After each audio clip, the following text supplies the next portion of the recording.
Well, coming up on today's show, the Audi e-TRON is delayed, but not by too much. An interview with the head of the Ionity network, that's the fast charging network here in Europe, and why Tesla is extending their referral program yet again. Well, good morning, good afternoon, and good evening. Welcome to EV News Daily, wherever you are in the world, whenever you're listening to this. It's currently Wednesday, the 19th of December. It's Martyn Lee here, and I've been through every EV story I can find today. And these are the ones I think you need to know about. Thank you very much, as always, to myev.com for helping make this show. They've built the first marketplace all about getting your hands on the EV that you really want. And if you're moving onwards and upwards in the world, selling the EV, I think they call it a peer-to-peer marketplace. If you're a far smarter tech person than I am, I believe that's what it's known as. I look at it and think, hey, that's the great way of buying and selling EVs and not having to sift through loads of fossil cars along the way. Thank you to two new Patreon producers, two new producers of the show at $5 a month, like what I like to call the posh coffee level. And thank you very much to Sven Medhus, I think that's how I say Sven's name, Sven or Svein Medhus, and Tobias, and I'll take a run up at this one, Lundgren? Anyway, so apologies, Tobias Lundgren or Tobias Lundgren. I'm sure some way I've managed to get your name wrong. I do most times. Thank you to both of you for joining up at patreon.com/EV News Daily. Hey, by the way, thank you so much to Brian for recommending this show to his listeners on the Tech Meme Ride Home podcast. Well, Chris Higgins was in for Brian on last Friday's show, and they do a long reads bit on a Friday, recommending things to spend your weekend doing, and one of them was to listen to this show at the end of the podcast, by the way, because I popped up on their podcast to tell all of their listeners about EV News Daily. I'll play a little clip of one of the more interesting predictions that Brian and I were making. In the meantime, if you'd like to know about all the tech headlines and stay up to date so you're not missing out on all the most important tech news, if you search Tech Meme Ride Home or the Ride Home podcast, you'll find it, and you can go to techmeme.com as well and link through to all the RSS feeds and things from their page. Well, a little mention for a pic that I saw on Twitter a moment ago. The Tesla Model 3 has been seen charging on a FastNed CCS charger here in Europe. In the Netherlands, obviously the first question I would ask is how much juice it was drawing.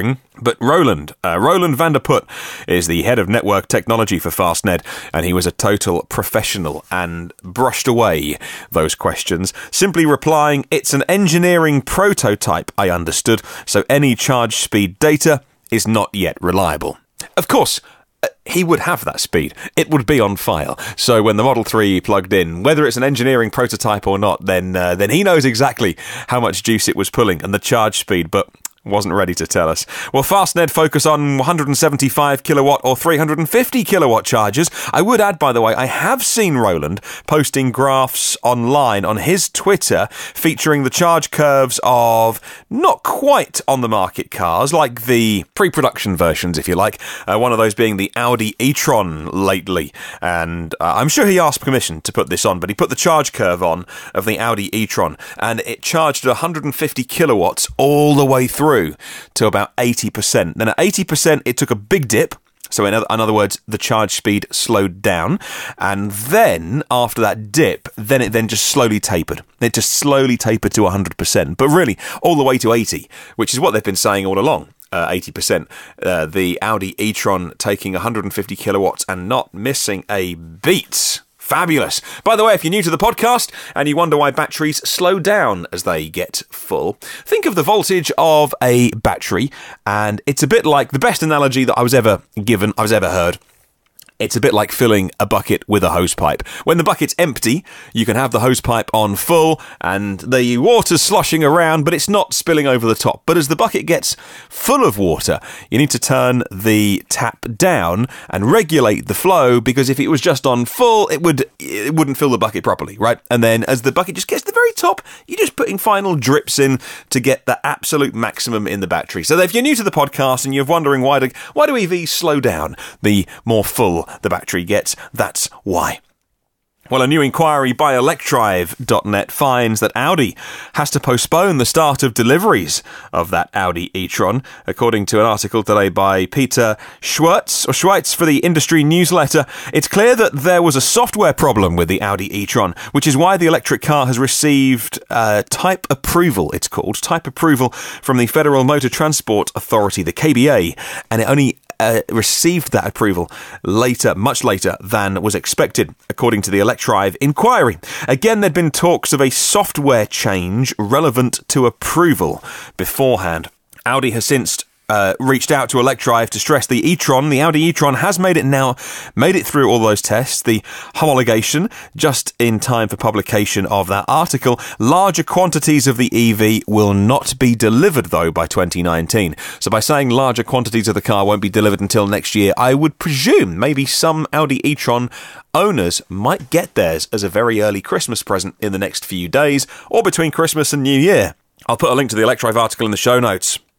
Recently on the podcast, we were talking about the VW Group and their new MEB platform. It's the platform they've designed solely for pure electric cars, and although it'll debut with the ID, the VW ID, if that's indeed what it's going to be called, they still won't confirm, it will be seen across multiple brands. Audi now hints at another all-electric model in their range. It should enter the market in 2 years. It's going to be a compact SUV between the Q2 and the Q3, based on VW's MEB platform, according to Mark Kane at InsideEVs.com. Well, using the MEB platform will enable Audi to significantly lower the costs and make the SUV the highest volume electric vehicle for the brand. The concept version is expected next year, the market launch due 2020, volume deliveries 2021, and a recap on Audi's electric plans, by the way. So the Audi e-tron, which we've just talked about, could be some deliveries, but it's going to be in 2019 really, realistically. It's in production though. They are coming out of the factory, if you didn't know that much. Next is the Audi e-tron Sportback. That's also going to debut next year. Then is the e-tron GT concept. Now, we were talking about that recently on the podcast. Some journalists in LA got to drive it, not faster than 20 miles an hour, and they had to have somebody from Audi in the car to make sure they steered around the potholes because the suspension wasn't ready, but still, it looks holy moly, it looks amazing. I'm loving the styling. It's a proper luxury car by a proper luxury car maker. That's due late 2020 if these time frames don't slip. Then an A3, an Audi A3 sized EV concept after that, and then in 2020 this SUV based on the MEB platform. So Audi's looking at about a third of their entire lineup to be driven by EVs by 2025, I think it is, but without looking that stat up. But they're pretty aggressive move forward. How are you going to charge those cars? Well, if you're in the US, maybe you'll be using Electrify America, as that you've been naughty money is being spent by VW in the wake of Dieselgate. But here in Europe, Ionity is a new joint venture involving a number of automakers, currently developing a network of quick charging facilities. More and more people I've seen, and maybe you watch the Bjorn Nyland videos as well online, he calls them HPCs. I've seen more people online calling them high-powered chargers. What do we call what is more than a rapid charger? So if you're on a rapid, which is 50 kilowatts, but these new chargers are 150 or 350, what do we call them? More and more people are calling them HPCs. I like that, high-powered chargers. Well, the aim of Ionity is to put a network of these in around Europe, and a brand new interview with the boss of Ionity, Michael Hayesh, I presume he says his name, was sent to me today by the press team at VW. A few highlights that I pulled out. He said in one of the responses to a question, our aim is to put in place 400 charging centres on the main traffic routes in Europe. For 90% of the planned routes, we're already concluded contracts with partners. That's a huge, I didn't know that. That's huge. For 9 out of 10 of the sites, the contracts are done with their partners. More than 30 charging centres with, on average, about 6 charging stations per centre. They don't call them hubs, they call them centres, are operating already. So you've got 30 online already. A further 50 are under construction. Now, to date, they have charging centres, hubs, whatever you want to call them, in Germany, Denmark, Norway, France, Switzerland and Austria. Next, it comes Italy, Belgium and Great Britain, following soon. The first one in the UK, Gretna Green, currently under construction. He says we use charging plugs which are complying with the European CCS standard. Yeah, that's right. The European Union have thrown their weight, by the way, behind CCS, not CHAdeMO. It makes them compatible with all new current and future electric vehicles. Payment is made via your smartphone. You can scan the QR code on the charging point and then you can enter your credit card or PayPal details on your app. During the introductory phase, and they don't say how long that phase will last, everything is done in eights, so you can charge for as long as you like on the Ionity chargers for €8. In the UK, it's £8. In Switzerland, 8 francs. At the moment, they're focusing on the 400 charging centres on the motorways rather than in towns and cities. We'll have achieved this by 2020 and we'll have presence in 24 countries, he said. I'll put a full link to that article on the press centre in the show notes. Really into there's loads more in there as well, by the way. That's super fascinating when you look at both Electrify America and the networks here in Europe, because there's more than Ionity, then high-powered charging, if we call them that, are definitely on their way. And one of those we can talk about now in the US, EVgo. Well, EVgo is the nation's largest public EV charging network, and they've added 4 new fast chargers to their Baker, California station, enabling all-electric road trips from Los Angeles to Vegas. The launch of these new chargers makes 6 total EVgo fast chargers underneath what is a solar-powered canopy at the world's tallest thermometer, just off I-15. They've got 2 50-watt chargers there. They've got 150 and 175 charger, and they've just put in a brand new ultra-fast, they're calling it ultra-fast, by the way, 350 kilowatt charger, all backed up with battery storage. They're using Second Life batteries. By offering EV drivers both CCS and CHAdeMO on all of those chargers, they say that it's a fast and a reliable way to charge whatever EV you've got. EVgo's Baker Fast Charging Hub enables all fast charge capable EV drivers to make the road trip from LA to Vegas. Maybe you're going to do a little trip between Christmas and New Year as a little mini holiday. Treat yourself. 270-mile trip. You can stop off there and juice up. The charging station's energy storage system, actually, when you look into it, is really interesting. They're using BMW Second Life storage from BMW i3s, and I don't think there were many i3s coming off the road in order to have Second Life solutions yet for the batteries, but they must be. There are 4 i3 batteries in 2 separate systems, each one of them rated at 44 kilowatt hours. I'll put a link to that story in the show notes. The least surprising thing you'll hear me say today is that Tesla, they've only gone and extended their referral program. By the way, running joke, they do this a lot. Fred Lambert at Electric reminds us that the automaker gave buyers of Teslas just 1 more week until the day before yesterday to use that referral code. If you used a referral code from somebody, maybe a friend, a family member, a YouTube channel or podcast, who you use their referral code, 6 months free supercharging will be yours with an S, an X or a 3 on a brand new order. Now, Tesla is extending the program again, this time for 2 more weeks. I think they call it a lever. It's a lever to pull to stimulate demand. Well, whatever it is, they're very good at making sure that people have got lots of incentives, lots of little added things on top, and whether you are buying a new car or whether you have a referral code to use, then everybody seems to win in this situation. I will say, by the way, over the months, I've had a few people email me to say, you don't own a Tesla, but I do. Here's my referral code. I had a really charming letter and from someone who said, I'll happily put it in writing. We can have a contract that you can use my referral code. And if your listeners buy Teslas and then you end up getting a free Roadster, for instance, which is a £250,000 car. If you get enough, that goes to charity. We sell it, and the money goes to a children's charity or something, which is a wonderful offer, and it's a fabulous idea. But I've never gone down that route of giving out a referral code on this podcast, in case you're wondering.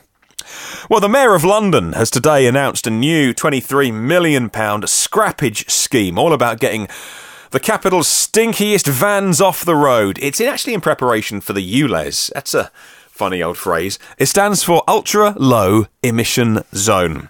The scheme is going to help London's micro businesses. They are businesses with less than 10 employees. This would be one of those businesses. To switch to the cleanest vehicles like electric cars. It's planned to be in place ahead of the ULEZ. That starts on the 8th of April next year, by the way. If you want to drive your stinky diesel van into London after the 8th of April next year, you're going to be hit with a £12.50 a day fine to drive into London. The cameras are up already looking for the license plates, and when they scan every vehicle coming into the city, they cross-reference that with the database of what kind of engine it is, and if you've got a stinky diesel, you'll be paying £12.50 a day. And so this new scheme is aimed at small businesses who do have those vehicles and helping them get into EVs and update their vehicles. It's so important to do. It's so crucial to do. Regular listeners of the podcast will know I work in London.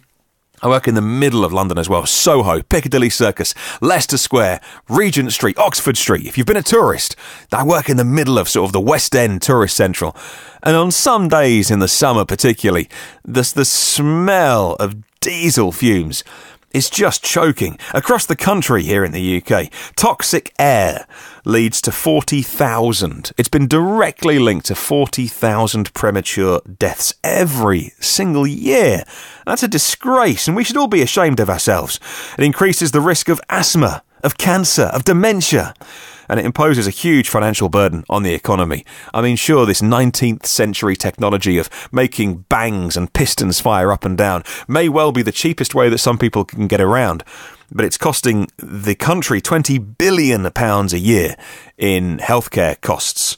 The burden is huge, and that's why people say, why do you make a podcast 7 days a week? What's your motivation? That's a huge motivation. If we can spread the word about EVs, we'll get there. Don't worry, we're getting there. Well, a final story today. This will put a smile on your face. If I just got a bit hardcore then, if I got a bit serious for you with talk of pollution, let's put a smile on your face. 3/4. This is an amazing stat. Think about this stat for a second. 3/4 of the Netherlands Tesla drivers. Now, there are 9,000 Teslas registered to the Netherlands, by the way. 3/4 of them have been picked up for a speeding fine.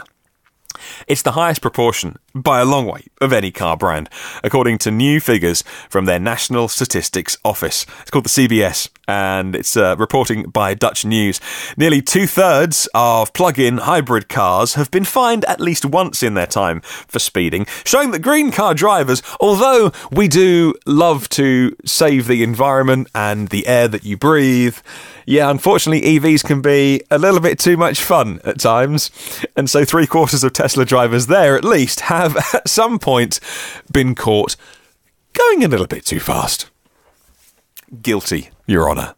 I have never been caught in an EV for speeding, by the way. Just to add to that, I'm completely innocent. If you're listening in the Netherlands, you've got a very heavy right foot. But if you're driving a nice Tesla, well, you know, hard to stick to the speed limit, but please be safe. Well, thank you very much to everyone who's answered this week's question of the week, and you've still got time to get in before Sunday with your answer to this week's question of the week, set by the gang at myev.com, our friends over there. We asked you last week for all of your future questions for next year. We sort of crowdsourced the information, and now we've gone with the first one. What are your desired specs for the next pure electric vehicle that you'd like to buy? And they have to be realistic. And I'm going to give you 3 topics to answer on. Please give me your realistic specs that you want. Range, price and performance. That's it.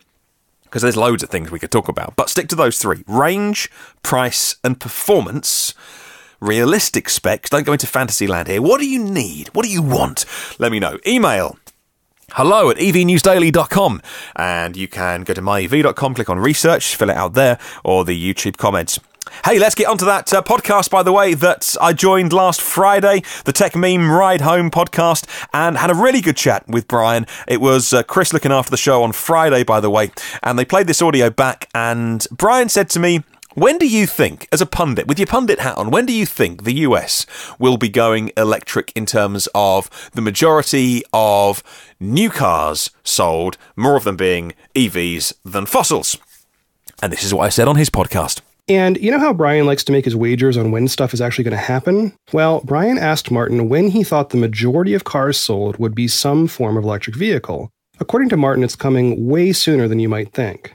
When that change happens, it will be brutally fast. So I'm going to say 2025 for my outright punditry, that in North America, EV sales, not the installed cars on the road, the legacy stock, but in terms of the new car market in 2025, more cars will have a battery, and that includes plug-in hybrids. More cars will have a battery than not. We're 7 years away. So search your podcast app for EV News Daily, and we'll see if Martyn ends up being right. Once again, if you search for Tech Meme Ride Home, you'll find the podcast and you can subscribe to it if you want all the latest tech news. Thank you very much to 138 patrons, another 2, boom, 138 patrons of the show. You know, we've got 12 more until we get to 150. Will you help? Will you help us get to 150? You can sign up at loads of different levels. Things like the $10 executive producer level. It's like a super posh coffee once a month. I know it's a big financial burden, and so please don't, if it would stress you out, if you can't afford it, that kind of thing. Please, I ever want people to feel under pressure, because this show will always be done for free. Well, it'll be done by the patrons of the show. So thank you very much if you do support it. You are funding this programme. And if you are able to contribute, then check out Patreon, patreon.com/EV News Daily. 12 more to go until 150. There are 330 previous shows, all living online in the archive for free from the places you get podcasts from. We are pretty much on most platforms. And if you want to leave a little review, by the way, that would be much appreciated. A little 1-star, 5-star, whatever you think this podcast is worth. I would appreciate your thoughts and your feedback, and I read every single review of the podcast, by the way, and take them all very seriously. I take your comments on board. If you want to check out the socials, search EV News Daily, and in the meantime, have a wonderful day. I'll catch you tomorrow.